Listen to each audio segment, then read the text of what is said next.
Marshall, and I would like to talk about trauma and response within the school system. So trauma is any deeply distressing or disturbing experience, and throughout the past 3 years of living and going to school due to the pandemic, everyone has gone through some kind of trauma, whether it be big or small. And after what may have been the most tumultuous semester of America's K-12 education system has ever faced, schools are coming to the end of an academic year. This was in an article by Andrew Kelly of the American Enterprise Institute, and through many studies he found that trauma is one of the most common derivatives of the pandemic in schools for both students and teachers and administrators. So some key terms that happen when we're talking about trauma due to the pandemic, we have national emergency. This is a state that we are currently in where there are a lot of issues that people are facing each day, and teachers are also coming to the problem of falling into compassion fatigue, where they give so much of themselves to their students and to the people around them where there's nothing left for themselves. And so it's hard to help students when teachers have nothing for themselves. This brings us to the question of what is the most vulnerable category of students.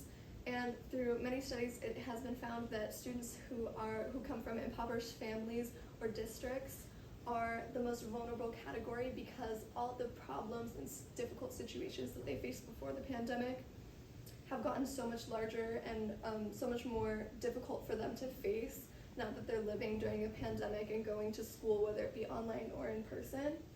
And these issues lead to a large loss of learning, which brings us to the overall umbrella term of social and emotional health in school. So when we talk about pandemic schooling, whether it be online, in person, or some form of hybrid, all of this impacts students' social and emotional health. And a lot of times with the distancing and the difficult social connections that come with this, it has led to a loss of learning and a more difficult ability to learn, which all of this leads to a decline of performance in school, whether it be on tests or exams or even just focusing in class and ability to take in lessons. Which also takes us over to the idea of school culture in the pandemic. A lot of things like school closures, event cancellations, periods of online learning, distancing, cancellation of school dances, prom, graduation, all of this leads to depression, anxiety, sadness, and worsened work ethic and performance on tests of students. And a lot of this was just increased where a lot of students already had bad mental health and it just worsened with the pandemic, or we have students that were introduced to these struggles that have never gone through them before due to the pandemic. Some additional factors that impact mental health in school are fear of bullying, abuse and stress within the home, and constant overstimulation online.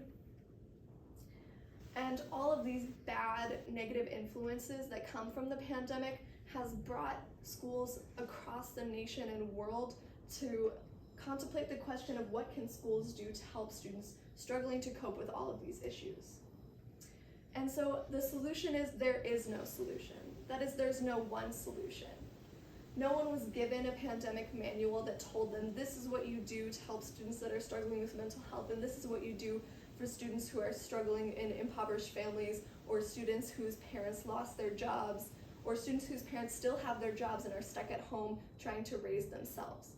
So some small changes that teachers and administrators can make within the classrooms of their schools are to validate students' hardships, whether these be big or small. It is important that students understand that all of these hardships are valid and that just because they're a kid doesn't mean that they're not going through a hard time. Encouraging talking about struggles and how to move forward, whether it be with your friends in the classroom, one-on-one with your student, or as a group in some kind of like circle time or group activity with your class.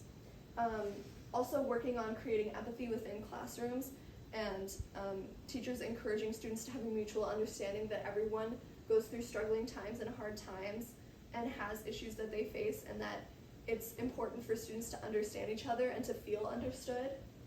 Additionally, continued support for teachers and students, because As mentioned before, this compassion fatigue makes it hard for teachers to help students if they don't have anything for themselves.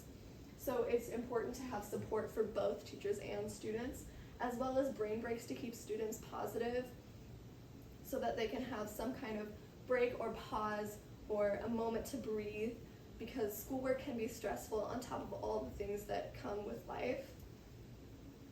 So thank you. I really loved researching this, and it was so interesting to try to figure out what to do, because if we knew what to do, we would be doing it. And so coming up with just some small changes that teachers can make made me feel like I was